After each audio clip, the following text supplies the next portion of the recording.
네, 오늘은 예레미야 17장 공부해 보겠습니다. 오늘도 잠언은 공부할 수가 없을 것 같아요. 오늘 예레미야 17장 공부하면서 뭐 별로 힘든 거 없네, 뭐 많이 할 거 없네 그러면서 아버지 이 짧아서 이 시간을 다 못 때우니까 오늘 잠언 해도 시간을 뭐 1시간 안에 한 40분에 끝낼 수 있겠습니다 그러면서 시작했는데 아버지가 또 안식일에 대해서 많이 이야기를 해주셨습니다. 그러니까 안식일을 지키지 않는 그러한 백성이 됐다고 얘기하시는 것을 또 예레미야 17장에서 볼 수 있습니다.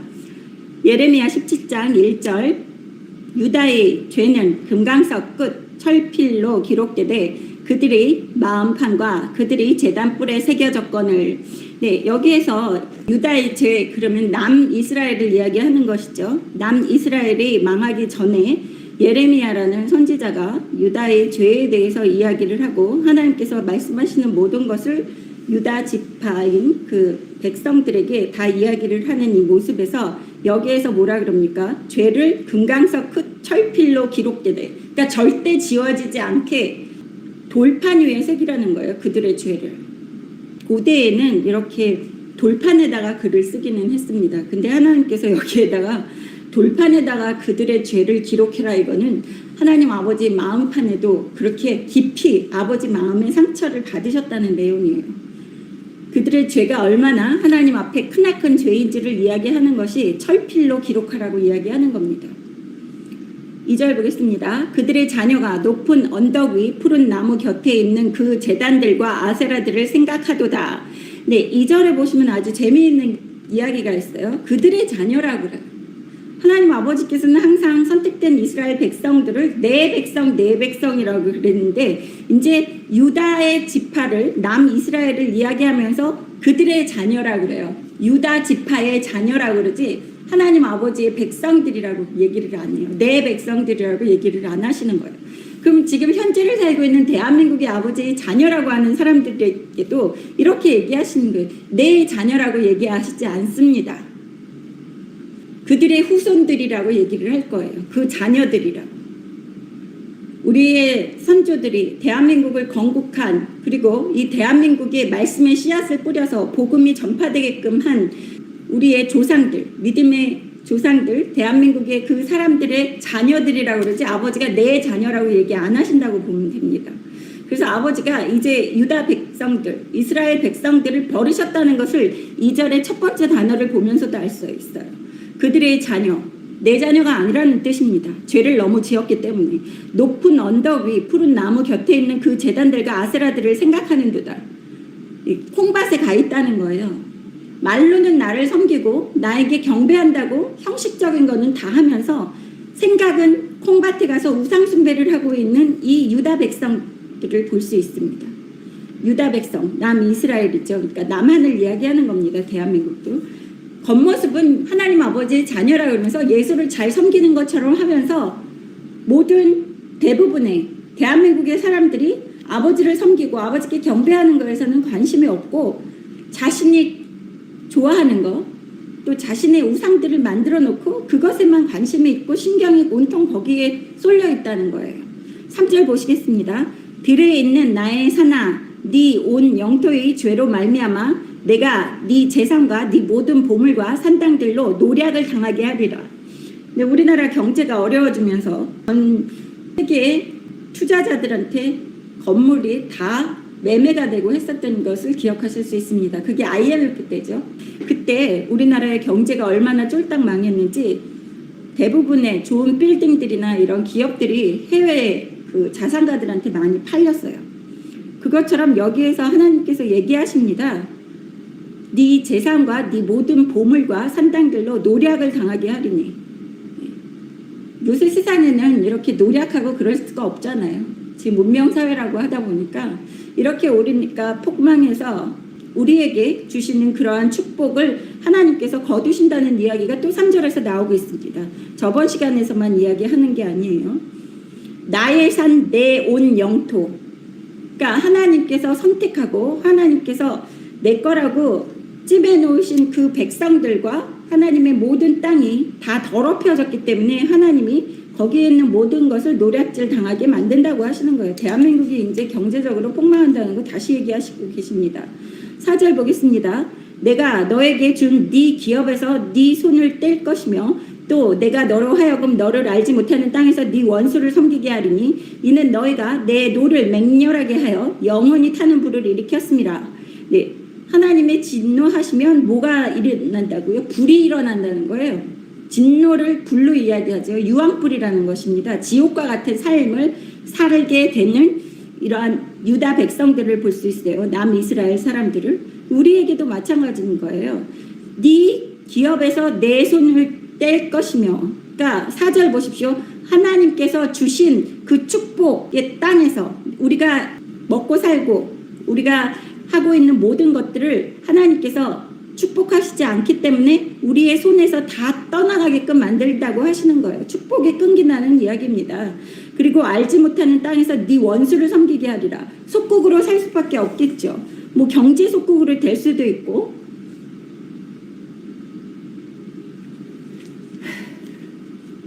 그래서 원수를 섬기게 하리니 이는 너희가 내 노를 맹렬하게 하여 하나님의 진노를 불러일으키면 우리는 멸시천대를 받을 수밖에 없고 이 세상 사람들의 발 아래에서 노예로 살 수밖에 없다는 것을 다시 한번 이야기하고 계십니다.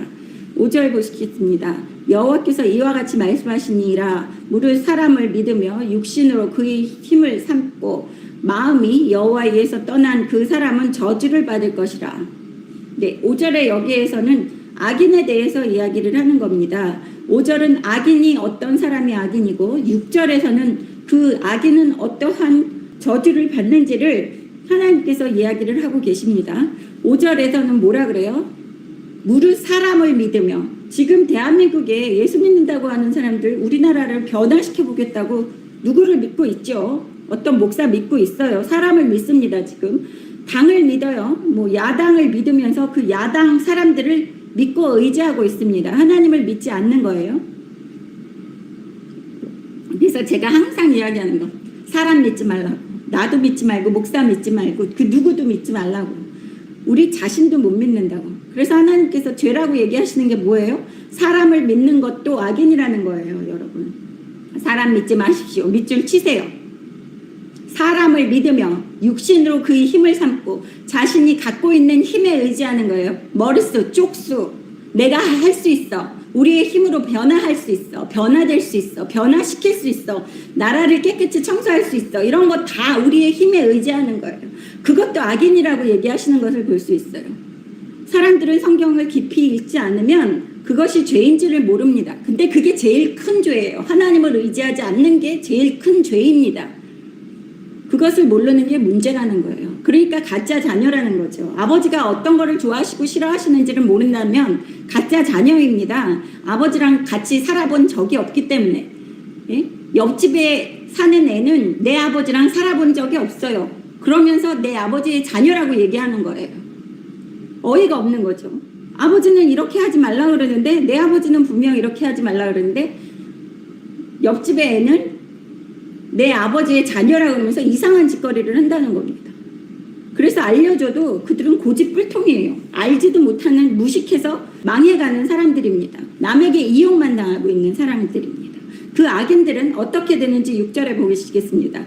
그는 사막의 떨기나무 같아서 좋은 일이 오는 것을 보지 못하고 좋은 세상에서 살지 못한다는 것은 그 복을 받지 못한다는 거예요. 좋은 일이 오는 것을 보지도 못하고 그냥 죽는다는 소리예요.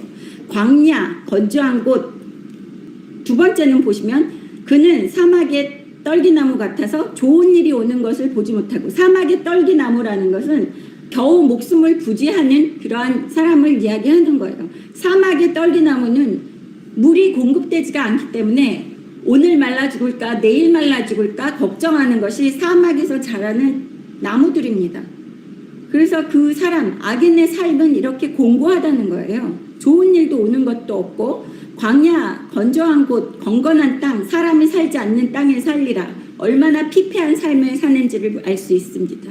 그래서 제가 얘기하는 게, 모세 오경을 알아서 아버지 말씀을 순종하면 아버지가 주시는 모든 축복을 누리면서 살 수 있는데, 지금 예수 믿는다고 하는 사람들이 모세오경을 공부를 안 해요.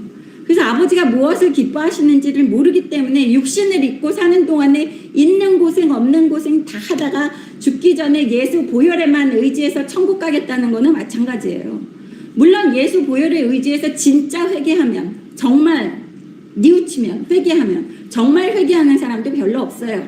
절절하게 가슴 깊이 자신의 죄를 뉘우치는 사람이 또 별로 없다는 것이 문제입니다.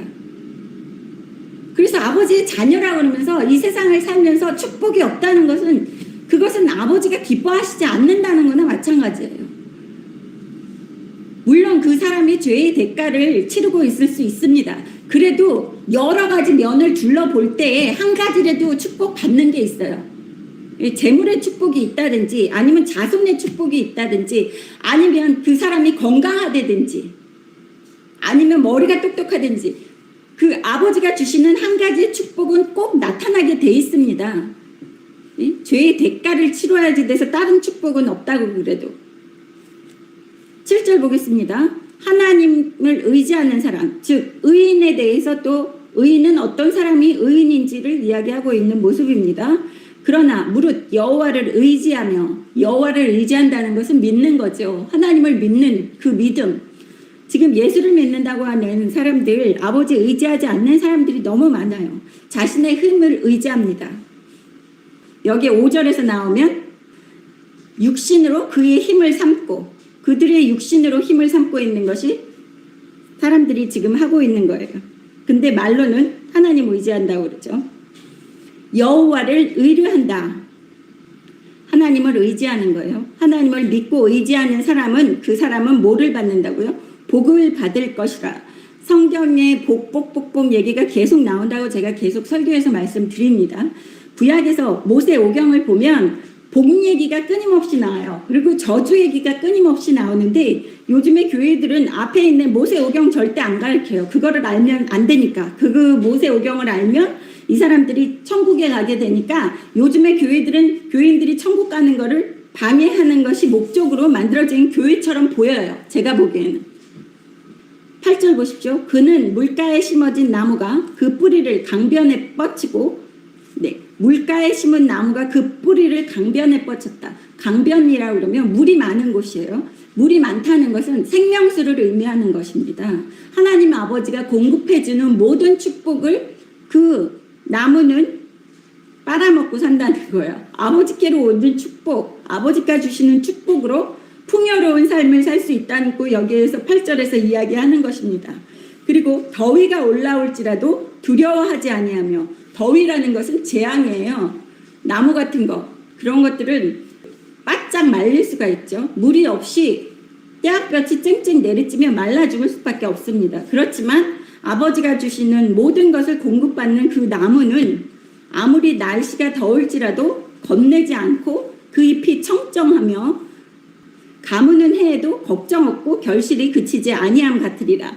열매가 끊임없이 이루어진다는 것입니다. 이렇게 많은 축복을 주신다고 이야기하시는 거예요. 시편 1장 가겠습니다. 시편 1장 가면 복 있는 사람에 대해서 또 얘기해요. 또 복 얘기합니다. 여러분 지금 대한민국이 이렇게 어렵고 힘든 상황에서도 아버지의 자녀들은 제가 항상 걱정하지 말라고 말씀드리는 거는, 아버지는 아버지의 자녀들을 눈동자같이 보살피십니다. 시편 1장 1절 보겠습니다. 복 있는 사람은 악인들의 꾀를 따르지 아니하며 죄인들의 길에 서지 아니하며 오만한 자들의 자리에 앉지 아니하고. 그럼 뭐예요? 지금 모든 거 덮고 단합하자 그러고 그 손잡자고 그러는 그 정치인들 있죠. 그 사람들은 복 있는 사람들이 아닙니다. 왜냐하면 악인들과 같이 연합하기 때문에. 악인들의 꾀를 따르지 아니하며. 잔머리 안 굴려요. 복 있는 사람은. 아버지의 자녀들은 잔머리 굴리는 거 몰라야지 됩니다. 잔머리 절대 없어요.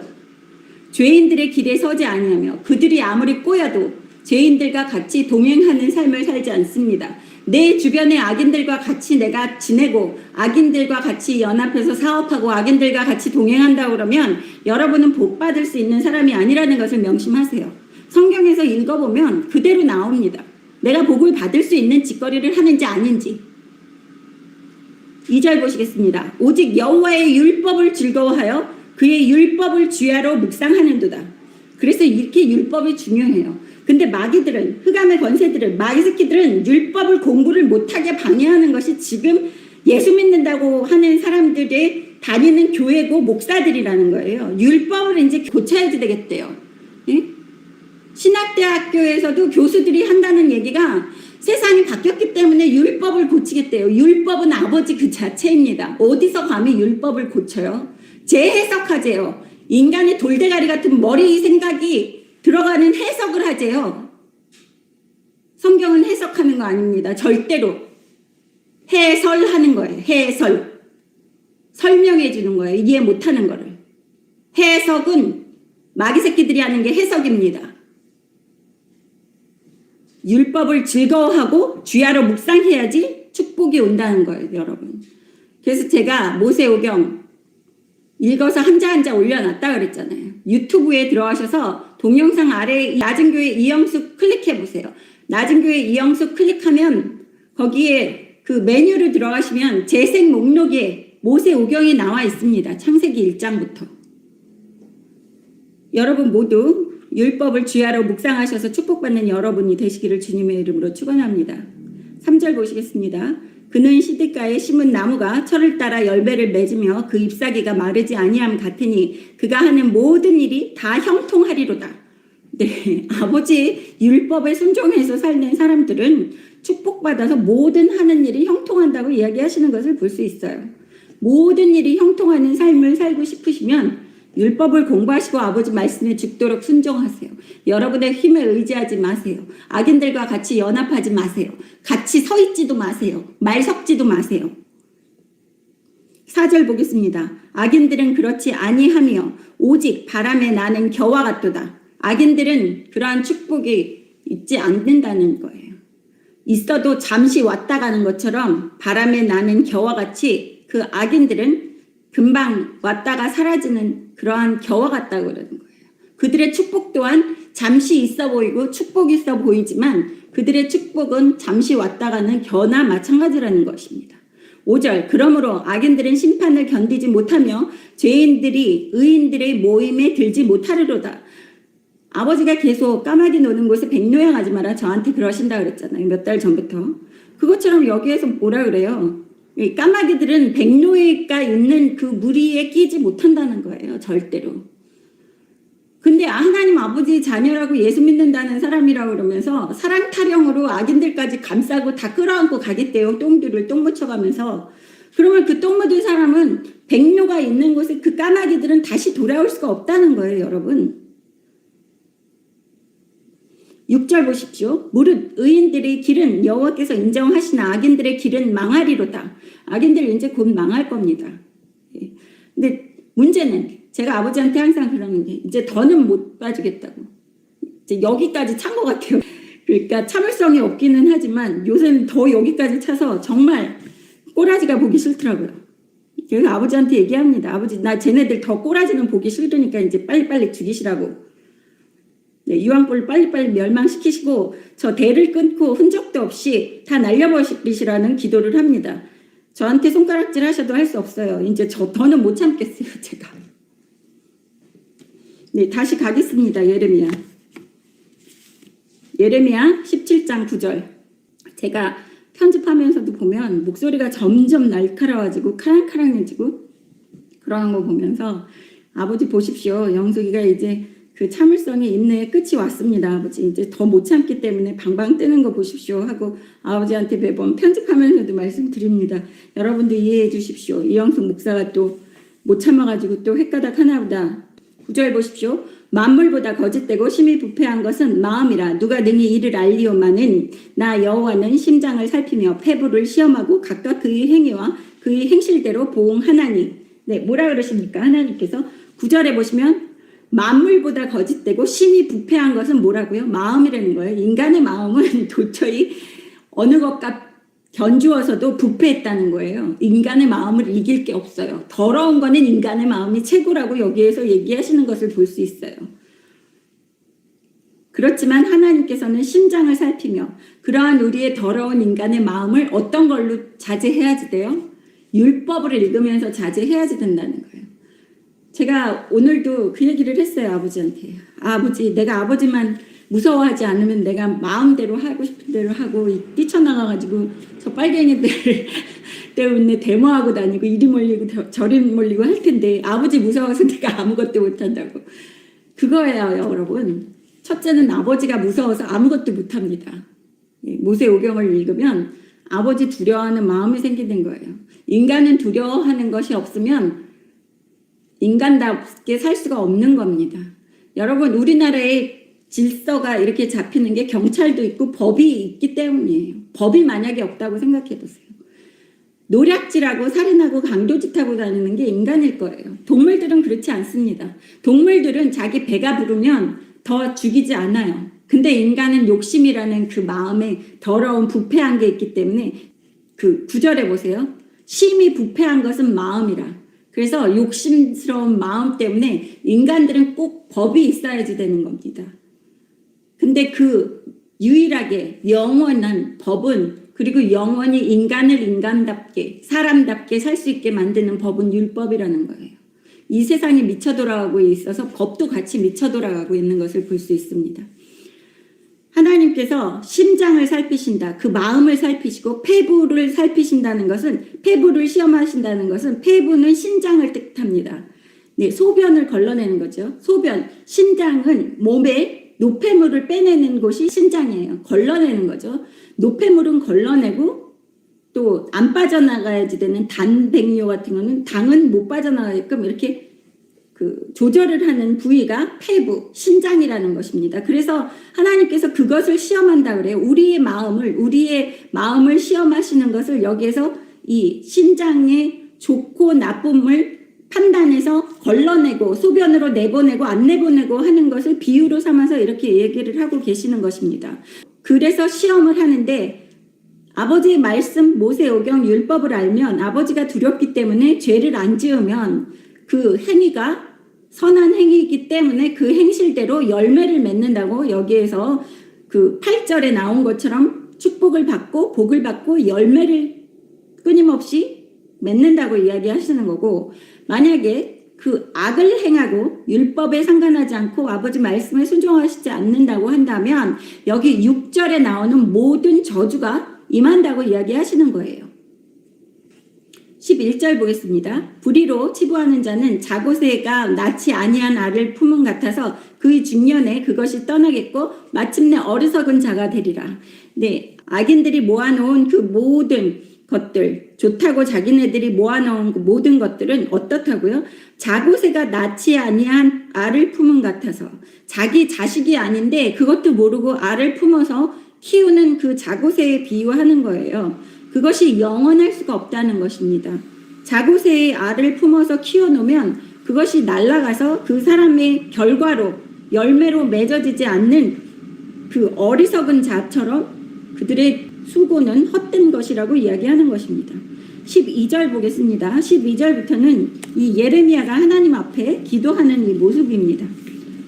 12절 영화로우신 보좌여 시작부터 높이 계시며 우리의 성소시며 이스라엘의 소망이신 여호와여 무릇 주를 버리는 자는 다 수치를 당할 것이라.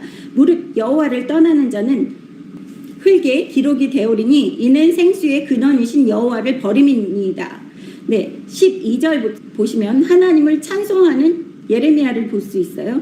영화로우신 보좌여 시작부터 높이 계시며 우리의 성소시며 하나님을 찬양하고 있는 이 예레미야의 모습을 볼 수 있어요. 그래서 우리도 기도할 때 어떻게 해야지 된다고요? 첫 번째는 하나님을 찬양해야지 돼요. 그래서 찬송가를 부르셔도 되는 거예요. 그렇게 한 다음에 여기에서 뭐라 그래요? 여호와를 버리는 자는 13절에 다 수치를 당할 것이라. 그래서 가짜 예수쟁이들, 지금 대한민국에 나라를 변화시키겠다고 하면서 사람 추종하고 사람 의지하는 거, 여기 5절에서 나오는 무릇 사람을 믿으며 하나님 믿는다고 착각하는 사람들, 그 사람들은 어떻게 된다고요? 수치를 당할 것이라. 뭐 예수 안 믿는 사람들은 다 수치 당하는 거는 뻔한 일이에요. 예수 안 믿는 사람들은 복과는 아예 관계가 없기 때문에 제가 예수 안 믿는 대한민국 사람들에 대해서는 이야기하지 않습니다. 예수 믿는다고 착각하는 사람, 예수 믿었었던 사람, 그 사람들은 이제 버리는 자는 다 수치를 당할 것이라. 무릇 여호와를 떠나는 자는 흙에 기록된다라는 것은 흙이기 때문에 흙으로 돌아간다는 것은 죽어서 흔적도 없어진다는 거예요. 아버지의 자녀들은 죽어서 흙으로 돌아가는 게 아니라 아버지 집으로 돌아가잖아요. 근데 이 사람들은, 악인들은 죽어서 육신이 없어지면 그냥 그걸로 끝이라는 거예요. 그 영혼이 아버지 집에 갈 수 없고 흙으로 돌아가서 지옥에 간다는 그 뜻을 이야기하는 것입니다. 그래서 흙에 기록된다고 이야기하는 거예요. 왜냐하면 생수의 근원이신 여호와를 버립니다. 그러니까 생수의 근원, 생명수라는 거죠. 아버지의 말씀, 아버지께서 주시는 모든 것은 우리에게 생명수입니다. 그래서 모세오경 율법도 우리에게는 생명수라고 생각하시면 돼요. 그렇게 중요한 겁니다. 모세오경이라는 것이 아버지 자체예요. 아버지가 주신 말씀이기 때문에 아버지 성품이 그대로 모세오경에 나타나기 때문입니다. 14절 보십시오. 여호와여 주는 나의 찬송이시오니 나를 고치소서 그리하면 내가 낫겠나이다. 나를 구원하소서 그리하시면 내가 구원을 얻으리이다. 이거는 뭐라 그래요? 예레미야가 오로지 하나님 아버지만 의지하고 매달리는 이 모습을 볼 수 있어요. 아무도 나를 낫게 하는 사람도 없고 아무도 나를 구원해 줄 수 있는 그 누구도 없고 그 어떤 신도 없다고 예레미야가 자신의 입술로 고백하는 거예요. 그렇게 예레미야처럼 우리는 처절하게 한 분만 의지해야지 되는 거예요. 아버지 하나님만. 근데 이 세상 사람들, 예수 믿는다고 하는 사람들이 의지하고 믿는 게 너무 많아요. 주변에. 여러분 모두 하나님 아버지만 의지하고 믿으시는 여러분 되시기를 주님의 이름으로 축원합니다. 모두 아멘으로 받고 계시죠? 제가 축원할 때 아멘 받으셔야지 여러분 것이 됩니다.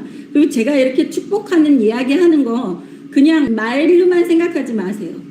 그거 받으시면 여러분 삶에서 이루어집니다. 그렇게. 15절 보십시오. 보라 그들이 내게 이르기를 여호와의 말씀이 어디 있느냐 이제 임하게 할지 어디 하나이다. 예레미야가 하나님께 그러는 거예요. 하나님께서 나한테 얘기하신 거 내가 그대로 이 사람들에게 다 전했는데 그들이 나를 놀려요. 어떻게 놀려요? 어디 있는데 하나님이 네가 이야기한 게 어떻게 이루어지는데 아직 이루어지지 않았잖아. 그리고 놀리는 거예요. 그리고 저한테 하는 거나 똑같죠. 이렇게 읽어보면 예레미야 선지자가 하는 기도와 그 억울한 이야기를 하는 게 저랑 똑같은 거예요. 저도 이런 기도를 매번 하는데 16절 보십시오. 나는 목자의 직분에서 물러가지 아니하고 주를 따라 싸우며 재앙의 날도 내가 원하지 아니하였음을 주께서 아시는 바라. 내 입술에서 나온 것이 주의 목전에 있나이다. 네, 내가 하나님께 기도한 그 모든 것을 하나님께서 벌써 알고 계시지 않습니까? 내가 주를 따라 싸우며 라고 두 번째 줄에 나오죠. 하나님만 의지하고 하나님이 시키는 대로만 했습니다. 그리고 16절의 첫 번째 줄에 보세요. 목사의 직분에서 물러가지 아니하고, 이 뜻은 목자로서의 지켜야지 될 직분을 다 수행했다는 거예요. 그 직분을 목자로서 행해야지 되는 그러한 거룩함도 다 지키면서 살았습니다 라고 이야기를 하는 거예요. 17절 보십시오. 주는 내게 두려움이 되지 마옵소서. 재앙의 날에 주는 나의 피난처시니이다. 네, 이것은 우리 하나님 아버지의 자녀들이 항상 이렇게 기도해야지 되는 거예요. 여기서 두려움이 되지 마옵소서라는 것은 재앙을 내려주시지 마옵소서라는 거예요. 나의 피난처가 되어 주시옵소서. 앞으로 우리나라 피난처 필요합니다. 네, 여러분 제가 얘기 안 해도 우리나라가 얼마나 힘들어질 건지는 다 아실 겁니다. 계속해서 얘기해 왔고요. 지금 그래도 죄를 계속 짓고 있는 이 대한민국을 대표하는 우두머리들이 있죠. 그 사람들을 뽑아놓은 게 누구예요? 국민들이에요. 예수 믿는다고 하는 사람들도 있고. 18절 나를 박해하는 자로 치욕을 당하게 하시고 나로 치욕을 당하게 마옵소서. 그들은 놀라게 하시고 나는 놀라게 하지 마옵소서. 재앙의 날을 그들에게 임하게 하시며 배나 되는 멸망으로 그들을 멸하소서. 예, 요즘에 제가 계속 기도하는 이 내용을 여기에서 예레미야가 똑같이 하고 있습니다. 몇천 년 전의 사람이나 지금의 사람이나 죄악을 행하는 것은 똑같고 사람의 마음은 똑같다는 것입니다. 그리고 하나님 아버지의 리액션, 그 백성들이 죄 짓는 거, 하나님 아버지 자녀들이 죄 짓는 거에 대해서 반응하시는 것은 다 똑같다는 거예요. 19절 보십시오. 안식일을 거룩하게 하라고 얘기하시는 게 19절부터 나와요. 여호와께서 내게 이와 같이 말씀하시되 너는 가서 유다 왕들을 출입하는 평민의 문과 예루살렘의 모든 문에 서서 무리에게 이르기를 이 문으로 들어오는 유다 왕들과 유다 모든 백성과 예루살렘 모든 주민인 너희는 여호와의 말씀을 들을지어다. 여호와께서 이와 같이 말씀하시되 너희는 스스로 삼가서 안식일에 짐을 지고 예루살렘 문으로 들어오지 말며. 여기에서 뭐라 그러니까 19절에 보시면 유다 왕들이 출입하는 평민의 문과 예루살렘의 모든 문에 서서, 그거는 하나님 아버지의 자녀라고 생각하는 모든 사람들에게 이야기를 하라는 거예요. 여기에서 이 출입문으로 들어온다는 것은 이스라엘 백성들, 선택된 이스라엘 백성들과 이스라엘 백성을 다스리는 왕들이 출입하는 그 출입문입니다. 그 성문이에요. 그렇다고 하면 지금 교회의 문에 서서 교회에 다니는 모든 사람들, 교회에 다닌다는 것은 하나님 아버지의 자녀라고 생각하는 사람들이잖아요. 그 사람들에게 이야기를 하라는 거예요. 20절에 보세요. 여호와의 말씀을 들을지어다라고 이야기를 하라는 겁니다. 여호와께서 이와 같이 말씀하시되 뭐라고 얘기하셨느냐면 안식일에 짐을 지고 예루살렘 문으로 들어오지 말며. 안식일이 이렇게 중요하다는 거예요. 안식일은 노동을 해서는 안 되는 날입니다. 안식일이라는 것은 하나님 아버지가 전지전능하시고 이 세상 만물의 주인이시고 이 세상을 창조하셨다는 것을 기억하게 하시기 위해서 안식일을 제정하셨어요. 태초에. 네, 창세기 1장으로 우리가 이따 갈 겁니다. 노동을 하지 말라는 거예요. 하나님도 노동하시지 않고 쉬셨기 때문입니다. 그래서 안식일을 주시는 하나님 아버지는 우리를 이 세상의 모든 고통, 노동은 고통과 연관이 되는 거예요, 여러분. 이 세상을 살려고 그러면 하나님께서 아담에게 선악과 나무의 열매를 먹었기 때문에 에덴 동산에서 내치시면서 주신 벌이 뭐예요? 노동을 해서 네가 땀을 흘려야지 먹고 살 수 있다고 얘기하신 거예요. 그 땀을 흘려야지 먹고 살 수 있는 그 이 세상 살이에서도 안식일을 주셔서 하나님께서 우리를 안식하게 하셨어요. 편하게 지낼 수 있는 날을 주셨다는 거예요. 그래서 그 안식일은 제가 항상 이야기하는 게 세 가지 의미가 있다 그랬습니다. 창세기에서 안식일은 하나님 아버지께서 천지 만물의 주인이시고 그것을 모든 것을 창조하셨다는 의미의 첫 번째 안식일이고, 두 번째 의미의 안식일은 출애굽시키셨다. 노예살이에서 해방시켜 주신 여호와 하나님 아버지라는 거예요. 노예살이는 출애굽한 그 이스라엘 백성에게만 해당되는 것이 아니라 예수 보혈을 의지해서 하나님 아버지의 자녀가 된 현재를 살고 있는 우리들에게도 해당이 되는 거예요. 이 세상의 고통으로부터, 먹고 사는 걱정으로부터, 모든 걱정으로부터, 빨갱이들로부터의 걱정으로부터 하나님께서 다 안식할 수 있게 아버지가 다 일하신다는 거예요. 그리고 세 번째 안식일, 이 육신을 입고 지금 고통스러운 삶을 살다가 우리가 영원히 안식할 수 있는 아버지 집에 가는 것이 세 번째 안식일에 기억해야지 되는 중요한 요소입니다. 그래서 세 가지 명심하세요. 꼭 머리에 새기고 가슴에 새겨서 잊지 말아야지 되는 것이 안식일입니다. 그래서 아버지는 우리에게 항상 편안한 삶을 주시기를 원하시는 분이 우리의 아버지예요. 자식한테 고통스럽게 일하는 거 원하시는 부모님들 없을 겁니다. 22절 안식일이 너희 집에서 짐을 내지 말며 어떤 일이라도 하지 말고 내가 너희 조상들에게 명령한 같이 안식일을 거룩히 할지어다. 안식일을 거룩히 하라 그러는 것은 편안하게 그 안식을 하면서 하나님께서 우리를 위해서 이런 모든 것을 만들어 주시고 나를 자녀 삼아 주시고 세상 만물을 이렇게 만들어 주셨다는 것을 기억하는 것이 거룩하게 지내는 것입니다. 일하는 게 안식일이 아니에요. 근데 요즘에 교회들은 일을 너무 많이 시켜요. 아버지 자녀라고 하는 사람들을. 예수 믿는다고 하는 사람들이 일요일 날은 가서 교회에서 중노동을 하고 사는 게 요즘의 교회들이에요. 일을 시키지 말랬는데 왜 그렇게 일을 시키는지 모르겠어요. 23절 그들은 순종하지 아니하며 귀를 기울이지 아니하며 그 목을 곧게 하여 듣지 아니하며 교훈을 받지 아니하였느니라. 네, 순종하지 아니했다. 모세오경을 모르는데 어떻게 순종을 합니까? 귀를 기울이지 않았다. 모세오경을 이야기해주는 사람들이 없는데 어떻게 귀를 기울이겠어요? 모세오경에 대해서 얘기를 안 하는데 그 목을 곧게 하여 듣지 아니하며 교훈을 받지 아니하였느니라. 네. 그렇게 이야기해 주더라도 사람들이 벌써 교만하고 머리에 지식이 가득하고 내가 다 알아. 성경 다 읽어봤어. 몇백 번 읽어봤어 하는 교만함이 있기 때문에 하나님 아버지가 가르쳐 주시는 그러한 말씀을 직접 성령님을 통해서 배우지 않았기 때문에 교훈을 받지 않는 것입니다. 24절 여호와의 말씀이니라. 너희가 만일 삼가 나를 순종하여 안식일에 짐을 지고 이 성문으로 들어오지 아니하며 안식일을 거룩히 하여 어떤 일이라도 하지 아니하면, 어떤 일이라도 하지 않는다는 것은 노동을 하지 않는다는 거잖아요. 그래서 우리가 이야기할 때 좋으신 하나님이라고 그러잖아요. 저한테는 아주 좋으신 하나님이에요. 왜냐하면 저는 일하는 거 싫어하는데 아버지가 노동하지 말라고 그러시고 아버지가 다 해주시겠대요. 그러면 내가 고민 안 해도 되잖아요. 근데 문제는 사람들은 너무 자기가 고민하고 자기 인생을 자기가 개척하고 자기 힘으로 하려고 그러는 게 그것이 문제라는 거예요. 아버지는 아버지가 다 해주시겠대요. 근데 사람들은 됐대요. 아버지는 하지 마세요. 하나님은 하지 마세요. 내가 힘이 있어서 내가 다 할 거예요. 내 인생에 상관하지 마세요. 이게 문제라는 것입니다.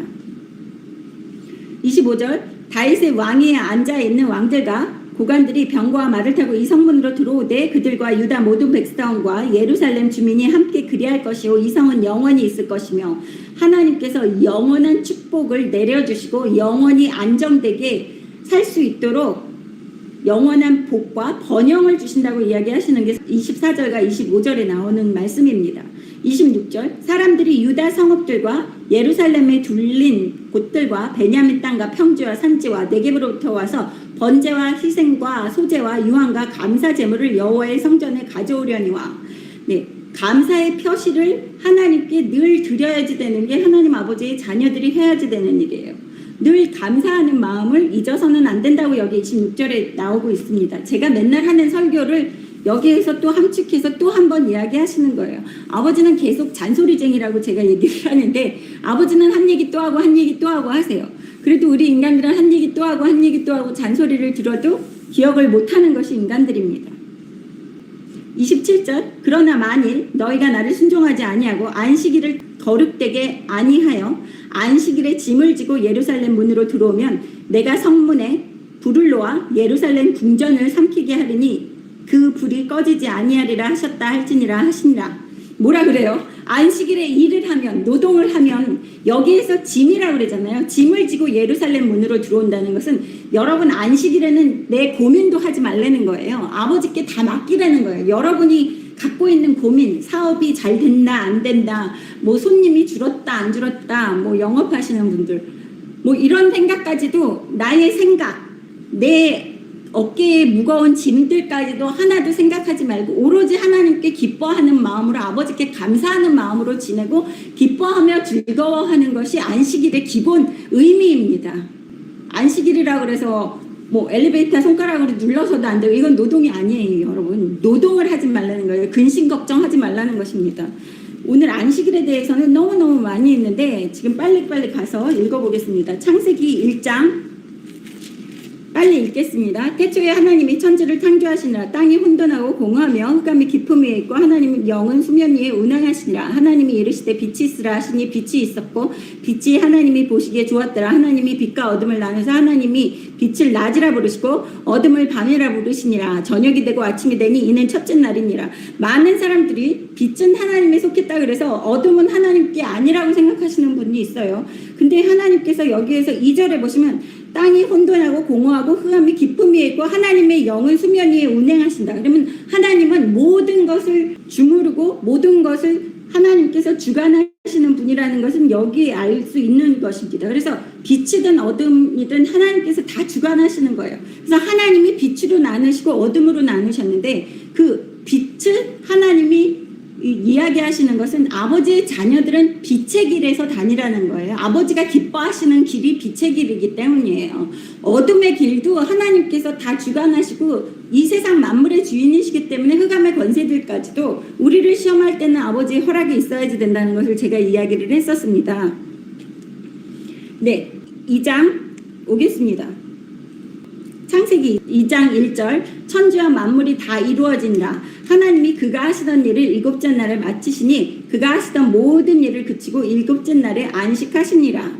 네, 이것은 하나님께서 일곱째 날에 아버지도 안식했다는 것은 너희도 편안한 삶을 살아라는 거예요.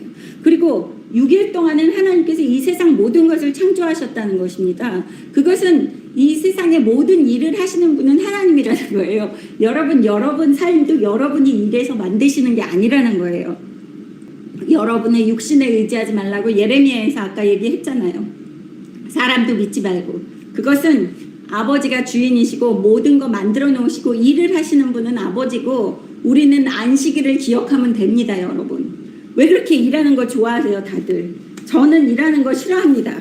아버지가 일하시는 거 좋아해요, 저는. 출애굽기 16장 13절부터 36절 가겠습니다. 만나와 메추라기를 줄 때의 이야기입니다. 저녁에는 메추라기가 와서 진에 덮이고 아침에는 이슬이 진 주위에 있더니 그 이슬이 마른 후에 광야 지면에 작고 둥글며 서리같이 가는 것이 있는지라.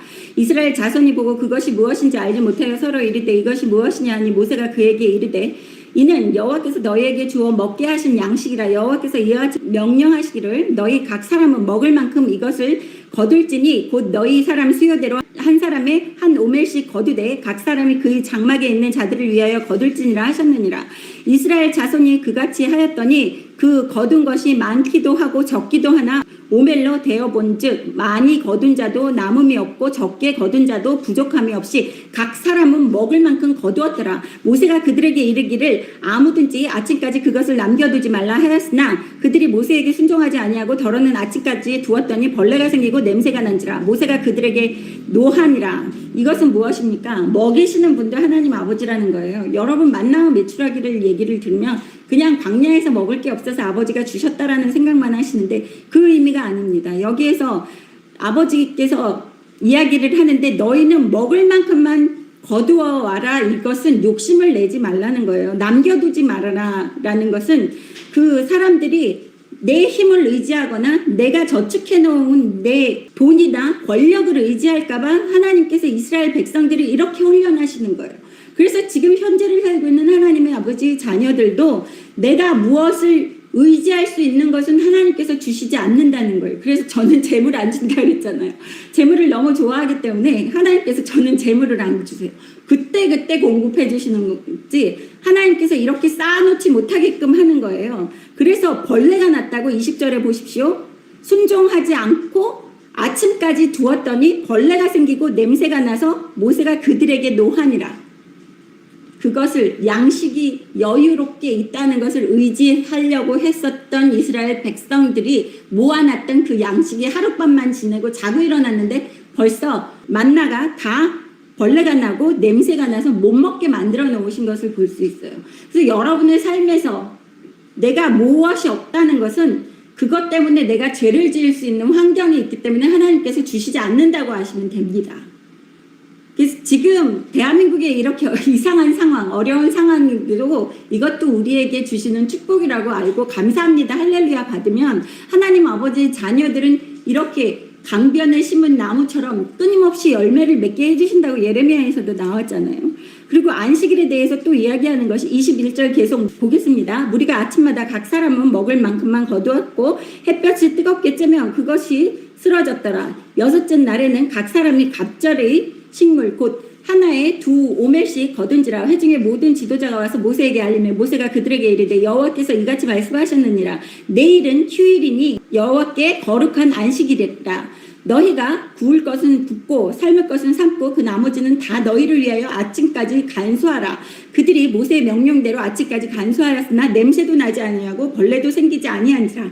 그래서 내 삶에서 제가 항상 이야기하는 게 설교에서도 이야기하는데 어떤 사람이 재물이 많다는 것은 예수를 잘 믿는데 재물이 많아요. 아브라함처럼 아니면 욥처럼. 욥은 자기 친구들이 방문하러 오면 잘 대접하고 집에 갈 때 금덩어리 하나씩 줬다 그랬잖아요. 그럴 정도로 그 사람이 예수를 잘 믿고 하나님 기뻐하시는 사람인 것 같은데 재물이 많다라는 것은 그 사람은 그 재물에 의지하지 않는다는 소리예요.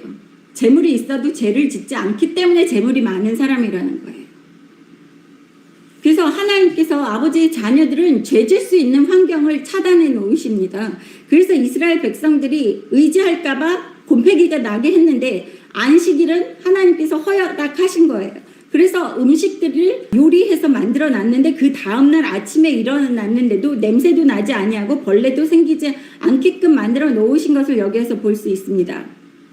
25절 보겠습니다. 모세가 이르되 오늘은 그것을 먹으라. 오늘은 여호와의 안식일인즉 오늘은 너희가 들에서 그것을 얻지 못하리라. 엿새 동안은 너희가 그것을 거두되 일곱째 날은 안식일인즉 그날은 없으리라 하셨으나 일곱째 날에 백성 중 어떤 사람들이 거두러 나갔다가 얻지 못하니라. 여호와께서 모세에게 이르시되 어느 때까지 너희가 내 계명과 내 율법을 지키지 아니하려느냐. 볼지어다 여호와가 너희에게 안식일을 줌으로써 여섯째 날에는 이틀 양식을 너희에게 주는 것이니 너희는 각기 처소에 있고 일곱째 날에는 아무도 그 처소에서 나오지 말지니라.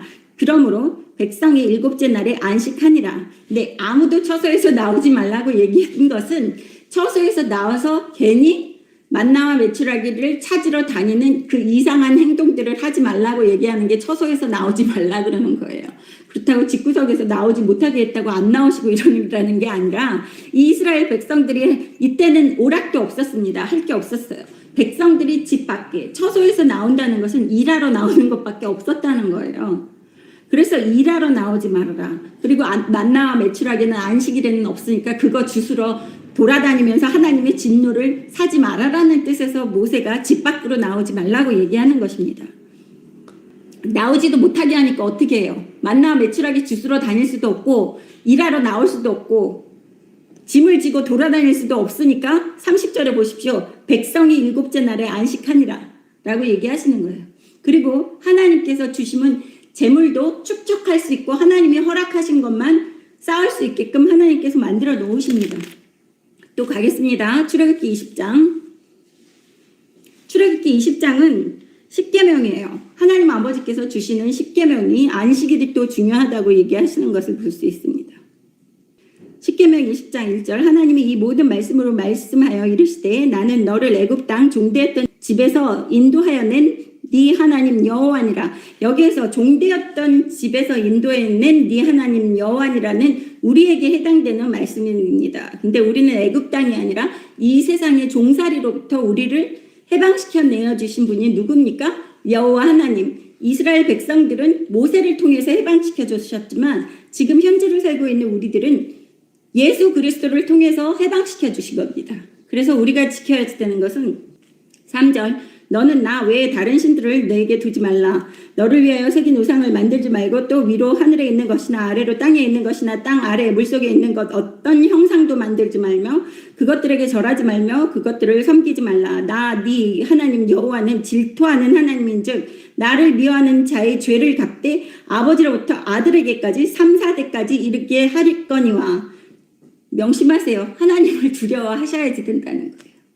아버지 두려워서 모세오경 읽고 나면 죄를 지을 수가 없어요. 오금이 저려요. 아버지 진노하실 거 생각만 해도 오금이 저리는데 어떻게 죄를 집니까?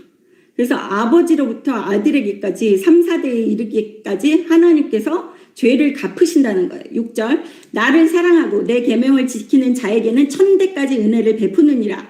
너는 네 하나님 여호와의 이름을 망령되게 부르지 말라. 여호와는 그의 이름을 망령되게 부르는 자를 죄없다 하지 아니하리라. 안식일을 기억하여 거룩하게 지키라. 거룩하게 지키는 것은 하나님이 거룩하기 때문에 아버지께 감사하는 마음으로 아버지가 원하시는 방식대로 감사하는 마음으로 지내는 게 거룩하게 지내는 것입니다.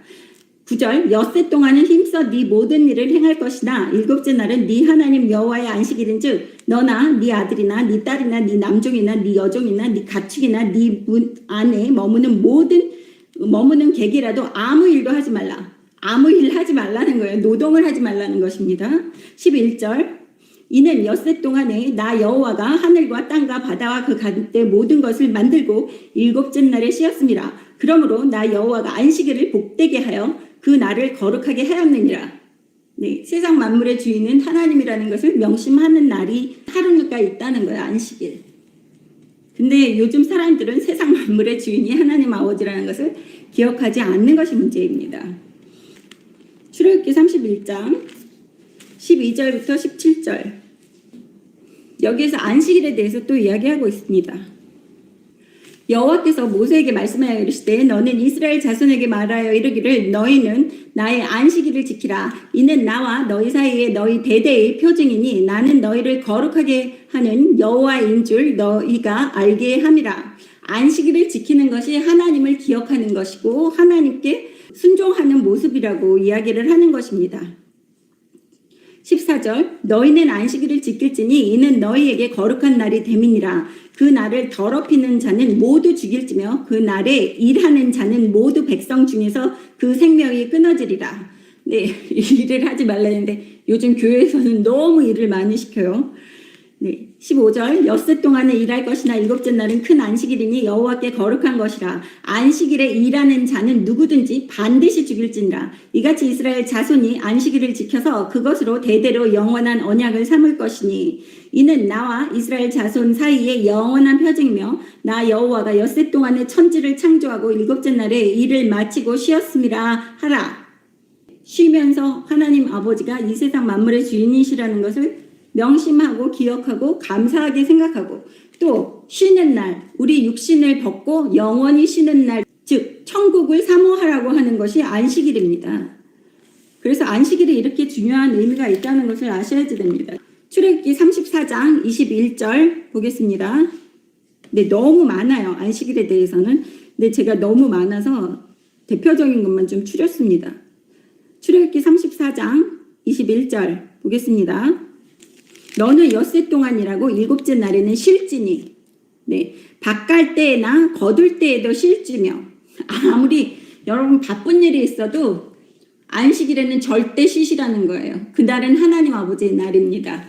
비록 천주교에서 토요일이 안식이었는데 일요일로 바꿨잖아요. 썬데이, 태양의 날로. 하지만 그거는 별 의미가 없다고 그랬어요. 제가 말씀드렸죠. 예수님이 십자가에 못 박히신 날이 금요일입니다. 그리고 부활하신 날이 일요일이에요. 그래서 예수님이 십자가에 못 박히시고 부활한 다음부터는 하나님 아버지의 그 영원한 안식이 되는 천국을 사모한다는 의미에서 일요일 날 우리가 예배를 드려도 괜찮다는 거예요. 그래서 무슨 토요 안식일 교회라는 이단 교회에서 그렇게 막 주장하고 이러는 게 그게 큰 의미가 없다는 것입니다. 그리고 출애굽기 35장 1절부터 3절까지 보고 끝내겠습니다. 출애굽기 35장 1절 모세가 이스라엘 자손의 온 회중을 모으고 그들에게 이르되 여호와께서 너희에게 명령하사 행하게 하신 말씀이 이러하니라. 엿새 동안은 일하고 일곱째 날은 너희를 위한 거룩한 날이니 여호와께 엄숙한 안식일이라. 누구든지 이 날에 일하는 자는 죽일지니 안식일에는 너희의 모든 처소에서 불도 피우지 말지니라. 옛날에는 불을 피워서 먹으려고 그러면 이 절구지를 해야지 되고 그 노예들이 일을 해야지 돼요. 그래서 불도 피우지 말라는 것은 그 옛날의 그 삶에 있어서는 아주 힘든 날이었다는 거예요. 그 밥 한 번 해 먹으려고 그러면 요즘 사람들은 한 30분이면 밥을 한다 그러면 옛날 사람들은 하루 종일 일해서 겨우 몇 시간 일해서 아침 먹고 몇 시간 일해서 점심 먹고 몇 시간 일해서 저녁 먹고 하는 여자들의 노동이 그렇게 많이 있었기 때문에 다른 것을 생각할 수가 없었습니다. 그래서 안식일에 이렇게 하나님만 의지하고 일하지 말고 여러분이 생각하고 하나님보다 앞서서 모든 것을 계획하고 일하려고 노력하시지 마시기를 바랍니다. 모든 것을 아버지께 맡기세요. 그리고 예레미야에서 하나님 아버지께서 의인에게 주시는 그 모든 축복을 기억하시기 바랍니다. 대한민국에 그 어떠한 고난이 오고 그 어떠한 재앙이 와도 하나님 아버지 자녀들은 물가에 심은 나무입니다. 물가에 심은 나무기 때문에 그 힘든 날 햇빛이 쨍쨍 내리쬐고 고통스러운 날이 와도 우리 아버지의 자녀들은 열매를 끊임없이 맺으면서 그러한 상황에서도 축복받는 여러분 되시기를 믿으시기를 주님의 이름으로 축원합니다.